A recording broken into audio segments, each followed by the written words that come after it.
Morning, everybody. So most of you have gotten your starters from the original set. You'll probably get it today if you haven't gotten it yesterday.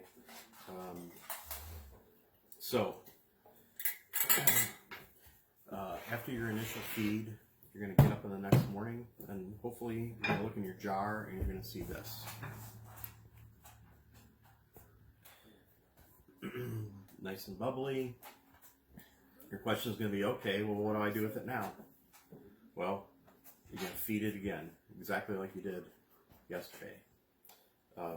50 grams of water, 50 grams of flour, stir it up, put it somewhere warm. Like I said, I like to put mine on the stove, the light on, nice and warm. So you're going to want to do that for the next week. And I want you to, every day for the next week. And what you're doing is you're building a strong yeast culture. And at some point, your starter is going to start looking like this when you wake up in the morning. You see all that liquid on there? And it smells like alcohol, it smells like wine and nail polish remover. That's called hooch. And it's alcohol. It's a product of fermentation. And it does have ETOH and ketones in it. So some people will tell you to stir that up back in because it makes your sourdough stronger, more sour. I'm not buying all that. I just dump mine. Just dump the top layer off. So you get that, okay, and feed it. It's telling you it's hungry. And at this point, especially the kids will like this. Everybody likes to name their sourdough starter. So this was a San Francisco culture, and its name is Old Dirty Batard, which is a kind of loaf, and I'm sure that you remember Old Dirty Bastard. We won't share that with the children though. And this one is a kind of a mixture I made of a couple, and it's a new kid on the block. So I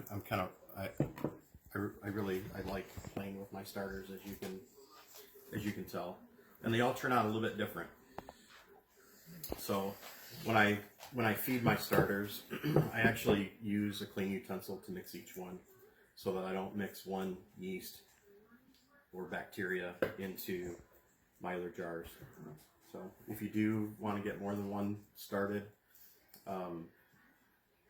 make sure that you don't use the same utensils. Yesterday, I forgot a couple of things. These are called bannetons. B-A-N-N-E-T-O-N. And all they are is a reed wrapped into a coil. And what you do is you flour your banneton and set your dough down in there. And when it proofs or does its final rise before you're going to bake it, it's a nice shape. And it kind of dries out the top of the crust so you can put nice designs in it and whatnot. They come in different sizes and shapes. I think this is probably a 8-inch. This looks like it's probably 7. This is a loaf or a batard. Not totally necessary, but they just help for crust development. They come with a little shower cap, a little cloth shower cap, and you just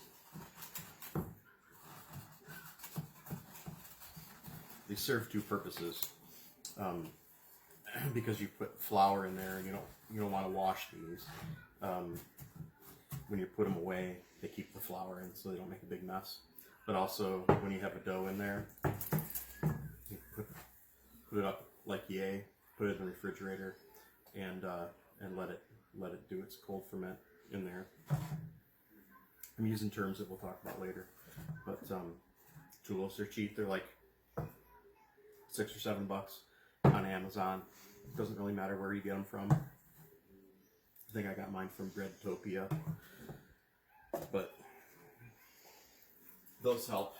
Also, at some point when you get into this, you're gonna want a bread box, and this is what I use. It's just a Sterilite plastic food grade box. And you can put your bread in there. Here, I got one that's got a whole bunch of bread in it and flour.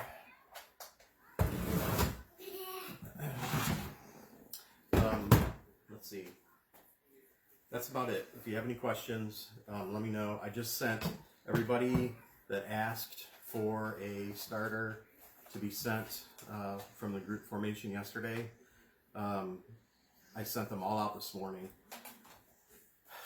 If you could Venmo or PayPal me $4 for the postage, that's average within 20 cents of what all the postages were. I'd really appreciate it. I have to work tomorrow morning. I will be home hopefully on Sunday, unless I end up getting quarantined. So I won't be posting any videos until then. But